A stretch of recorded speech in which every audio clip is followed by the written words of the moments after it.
Welcome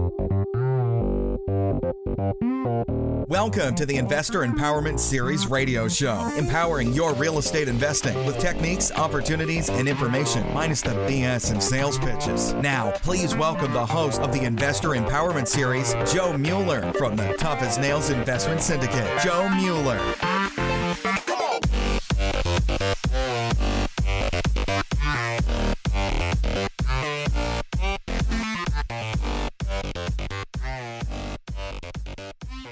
All right, we're back again with my good buddy Dan Clarton for the Investor Empowerment Series radio show. This is episode number 74, finding a couple off-market deals via driving for dollars.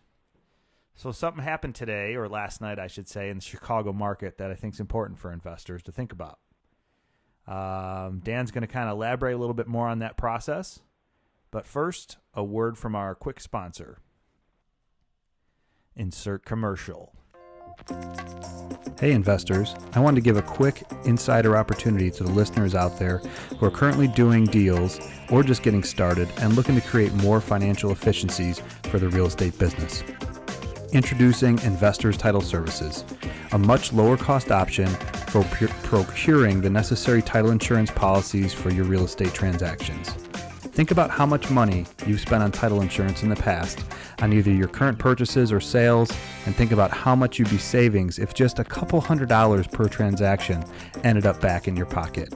Well, now you can by optimizing the relationships that other investors have established that you currently need for your business. That's what we do here at Investors Title Services. If you're a fix and flipper, a wholesaler, or a buy and hold landlord, we specifically serve this small niche, offering you the best deal on title policy insurance. Call 847-443-9676 today to learn more about how you can save hundreds of dollars, if not more, on your next title insurance policy. All right, Dan, so last night we got some snow. Yeah, I woke up this morning and I realized there was bad news and good news. I've got my personal life set up in such a way that I have a landscape company that comes and takes care of cutting the grass and fertilizing and, doing yard maintenance. Right. But at 55 years old, for some reason, I'm still the guy that runs the snowblower. So when I woke up this morning, the bad news was, man, I got to go clear snow today. But that was quickly overtaken by the good news of driving for dollars is just a day away. Right. So let's talk about that a little bit more. I mean, the fact that there's snow on the ground is a pretty good indicator, at least from our perspective, of determining occupancy on a property. Is that a good way to say it, you think? Joe, I don't think there's any better time of the year or the season to find these kind of properties than in the depth of winter after a snowstorm. Because let's face it, you drive around in the summer and there's houses that are unkept and the grass is kind of long and it's always, I wonder if it's vacant or not. Because in some of those neighborhoods where you tend to find more of these kinds of properties, people, aren't, primping their yard all that tight normally. And right. So sometimes it's kind of hard to tell if it's, there's the ones that are obvious, but then there's all the other ones that could kind of go either way. When it comes to winter and we've had a fresh snowstorm and you drive around 48 hours later and you see houses with 0 tire tracks going up and down the driveway, and particularly if there's not even somebody that's beaten a path on feet to the front door like a mailman, when you have neither of those, there's no mistake that house is clearly vacant. Right. No, great point. And you said, what's the timeline on something like that? If you want to take a little driving for dollars escapade out the door, a little campaign, if you will, maybe a day or two. Is that what you said? Yeah, a lot of times, it's a time of day thing, right? Because it snowed last night, but it was still kind of snowing at 7 o'clock this morning, and it's still, it's probably laid down another half inch maybe since, 7 o'clock this morning. Right. So you have to take into effect that a lot of times people get up and go to work in the morning. So even if the snow stopped at 9 o'clock this morning, They just haven't been home to shovel and clear things out yet, which Sure. will happen tonight, Right. providing the precipitation is stopped. So I would say by this time, by midday tomorrow, that's as good a time as any to start. But the thing that's nice about this kind of activity is it isn't absolutely time sensitive. So if you want to get the jump, if you will, on anybody else that's going to go driving for dollars in these areas, you certainly don't want to wait too long. But frankly, if it doesn't snow for another 2 weeks, and if the temperature stays cold enough that nothing melts, 2 weeks from now, those same houses will still identify themselves as clearly then as they will tomorrow. Yeah, and what's interesting about, you brought up a great point, too, about the timeline. And I was thinking about that, that 2 week time frame, determining whether or not it could be a potential bank-owned property versus an independently owned, asset to somebody that just hasn't taken care of the property, doesn't live in it anymore, vacated it. We kind of talked about that offline. So the banks, when they own the properties after the foreclosure and they're they're waiting to actually hit the market or the MLS or get disposed of, they actually do maintain the driveway, or they should. Not always 100%. So I guess what I'm Really? getting at is, yeah. So just like grass cuts, I mean, there's times when you'll drive past a bank-owned property in the summer and there's all this, stickers and papers in the window or whatever, and the grass might be a foot long. That might be something that might be in the process of some type of foreclosure, whether the bank owns it or not. Even before, once they determine that it's been vacated, they've got an interest in the property, so they'll typically start at least cutting the grass to try to avoid any types of problems with the city. And the same goes for snowfall. It's not so much a city issue as it is a liability issue if some little kid or whatever goes snowboarding down the driveway and breaks his neck, God forbid. They try to maintain the driveway. So in 2 weeks or 2 days, you're going to start seeing that the properties haven't been maintained on the snowfall level. The bank ones should start taking themselves off the table because they should start to get plowed. As a matter of fact, I would imagine they're starting to get plowed and shoveled today and tomorrow. Not all the time, every time, but Really? And do they go so far as to shovel the sidewalks too? that Like would they be do up a to the full clear as contractor. if somebody lived there? That Yeah. would be up to the contractor if they want to take that measure. I'm gonna use my experience and say probably not, but because they're just getting a fee to go shovel the driveway regardless of the size of it. So and it's normally a flat fee, $20, Right. $30. So they're just gonna do the bare minimum, probably just the driveway and any walkway to the front door. But when it comes to looking for these properties, obviously, when the concept of driving for dollars is looking for opportunities that wouldn't otherwise present themselves, and you're basing those, you're basing what you're looking for off of the condition of the property. Yeah, it typically, now not always, after the crash, obviously there was a lot of inventory hitting the market, and that's when there was like the wave of foreclosures in the United States. Everyone, despised the way that their neighborhoods looked because there were so many foreclosed homes, because there was too much of inventory for them to handle. But now that things have kind of corrected again and got back to a point where it's manageable for these banks, as a matter of fact, at all-time lows, so they should be better maintained than they were, especially compared to 10 years ago, if not even just a couple years ago. So, yeah, I mean... So based on what go ahead.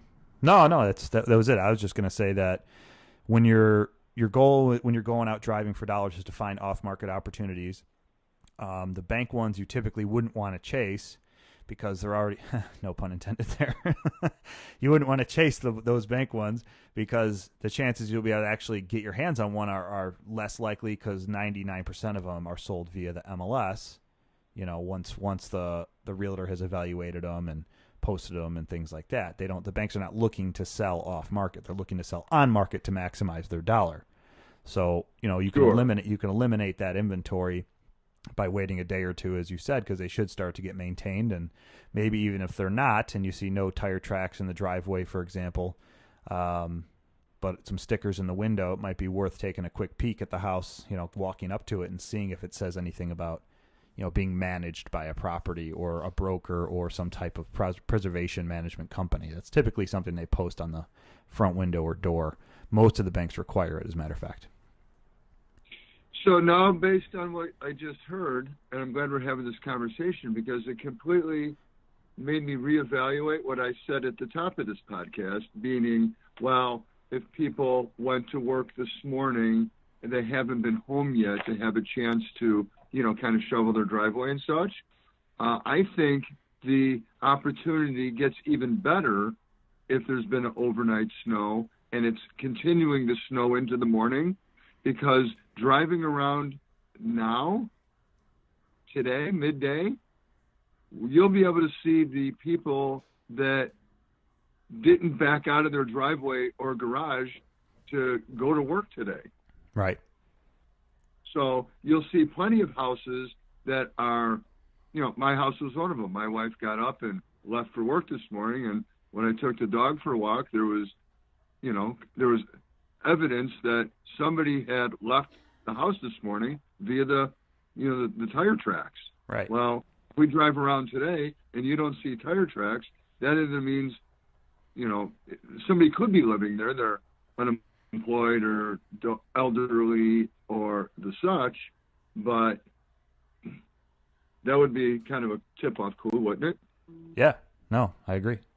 And then, I think conceptually the idea is to locate, off-market opportunities for a very low cost.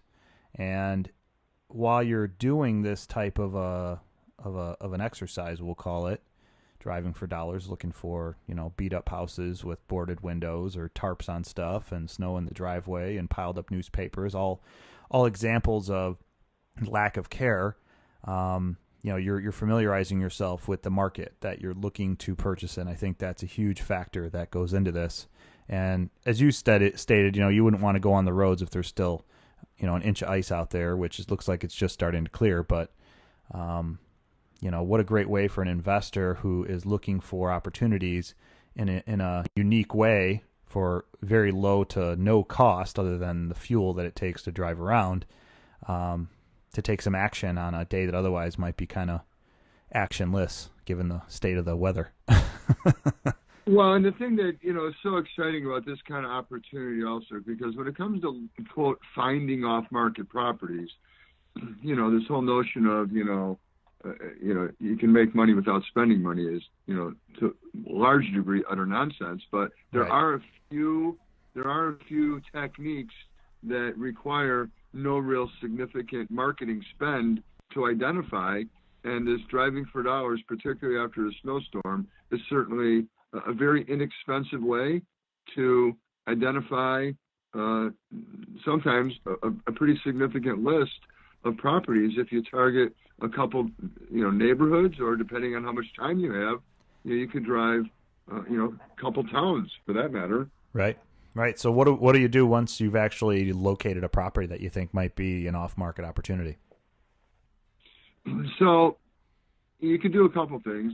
One, you could, if you had some kind of a pre-made door hanger or something. Great idea. On one hand, you'd say, well, holy cow, I'm all the way there. Maybe I want to get out and go hang something on the door. Maybe I want to be a little bolder and actually knock on the door. You're all the way there. Sure. Half the life is showing up. Maybe, you traipse up to the door and, sometimes you can kind of see through the window whether it's vacant or what's going on. Right. So the three choices are really knock on the door, leave a mail hanger on the doorknob, and or write down that address and go home and send them a letter.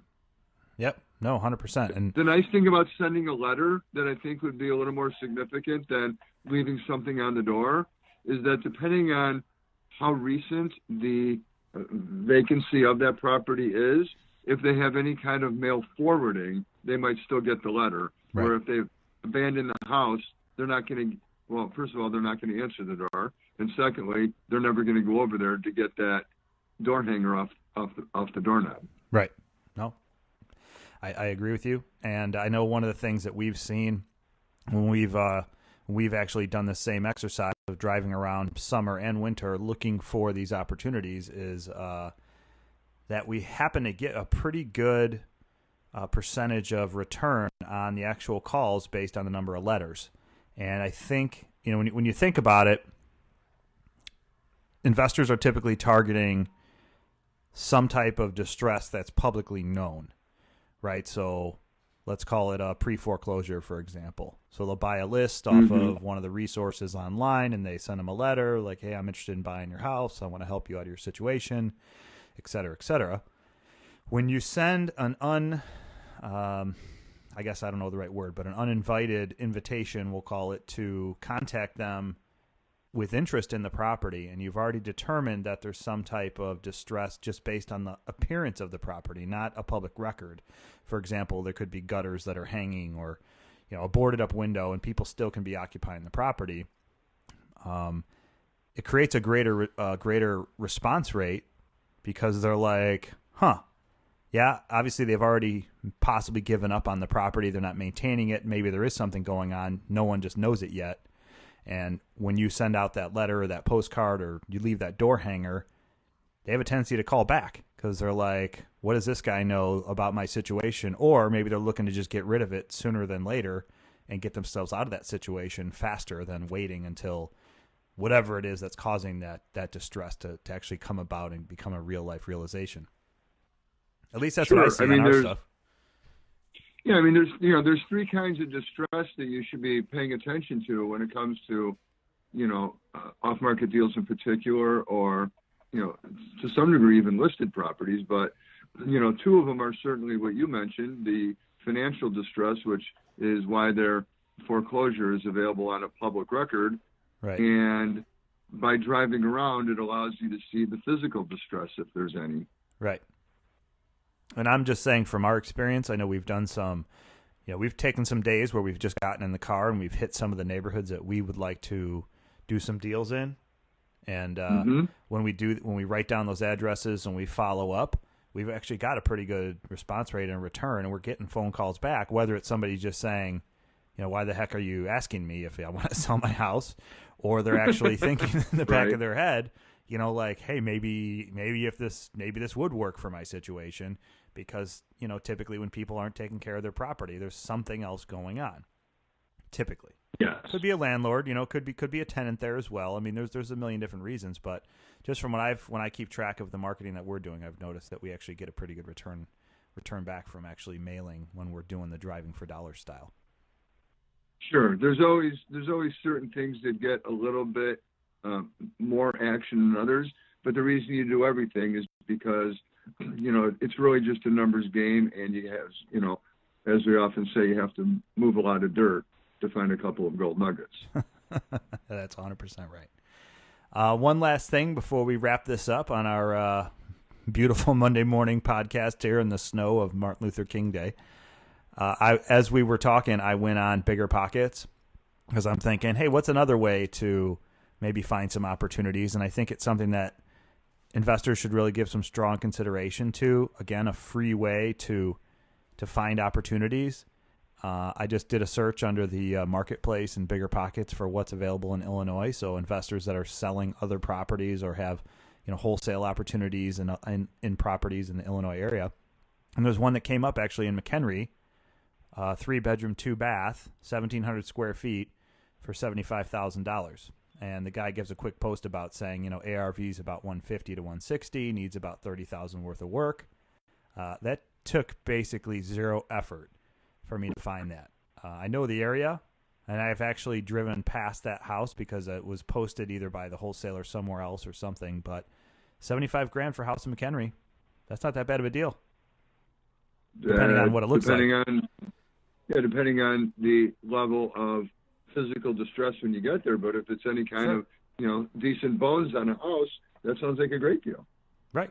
So it all I did then was send an email to the guy and said, hey, is this thing still available? And can you send me some more details on it? So again, just another quick tidbit about finding some opportunities when the weather's not so good. No one really wants to be on the road today. Kids are off school, or at least a lot of them are off school.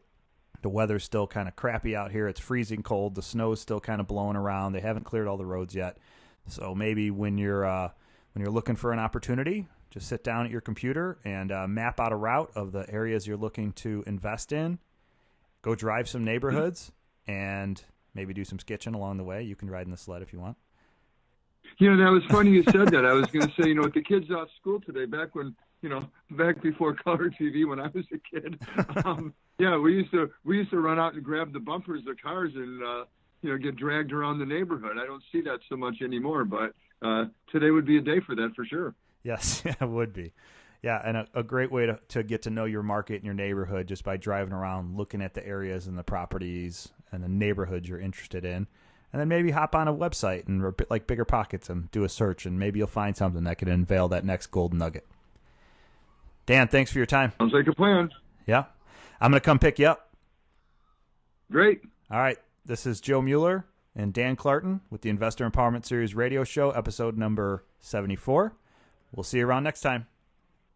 Sounds good. Thanks for listening to another episode of the Investor Empowerment Series radio show. Be sure to tune in next week for another empowering episode. We welcome your feedback, so please rate us on iTunes and Stitcher, and visit us at www.investoремpowermentchicago.com or tennisgrouprealty.com.